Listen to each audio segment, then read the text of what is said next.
Hi guys, let's review Hisense TV Q8 65 Q8.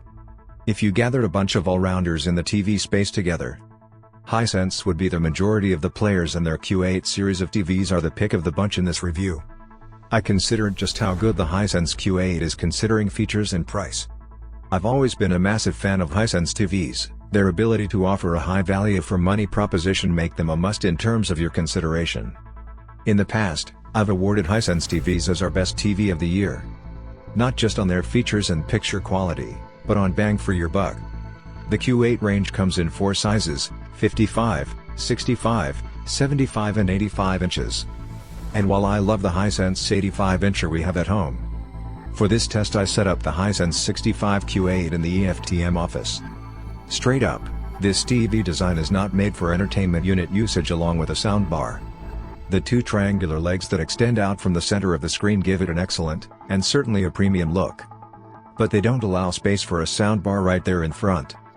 Perhaps because this is a premium product, the assumption is this will go on a wall almost every time. I love the triangular legs, doing something different in terms of design matters. There will be many a TV purchased based on the design people see in stores. The Hisense Q8 series doesn't leave you liking in any way. Hisense call it Full Array Local Dimming Pro. This means the number of areas on the screen being lit by LED lights behind it are increased. This helps enhance the blacks on screen. Likewise, the screen has a 200 smooth motion rate, so it's the product of choice for fast action movie lovers and sports fans. You've got Dolby Vision HDR as well as Dolby Atmos audio, and if you're wondering how good the picture is compared to other big brands, this is a QLED. Hisense choose to market these as ULED for their own differentiation, encompassing a range of technology. But at its core, this is a QLED screen, so remember that when comparing to other brands at the same price. And it works. The blacks on screen are impressive. The blooming into black areas from colored areas is very minimal, in fact hard to spot. Colors are bright, viewing angles are excellent. It's hard to fault, and for an LCD LED screen it is at the top of the quality scale, so you will not be left wanting. Unless you're striving for OLED quality, for which you must have some really great eyes to spot the differences in daily use. Want to talk to your Hisense Q8 TV? Out of the box there's Amazon Alexa capabilities, so you can talk to Alexa.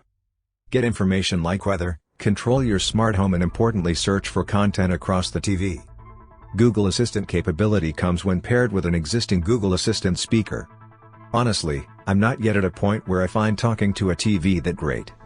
I get that it's a standout feature to set one TV apart from another. But it's not a deal breaker for me yet. If I were Hisense, I'd market Remote Now, way more than Alexa or Google. This is Hisense's hidden gem, and it's available on the Hisense Q8. If I have to ask someone where the remote is one more time, I'll go mad. But now, I just ignore the fact the remote is missing, and open up my smartphone. I can control every single function of the TV using my phone. Just so great. And not something every TV offers, so it's a legit unique selling point. This will grate on Hisense, but I think VIDAA 4 is a step backward. Hisense's own operating system is a cracker. It's fast, slick, and really clear tile-style user experience. However, the upgrade takes away a simple thing, and moves Hisense further away from their main competitors LG and Samsung. When you press the home button while watching a show, VIDAA now takes over the entire screen, with no transparency to see through to what you're watching. I know the previous version threw the tiles well over the top of my show, but it was still there, and I liked that.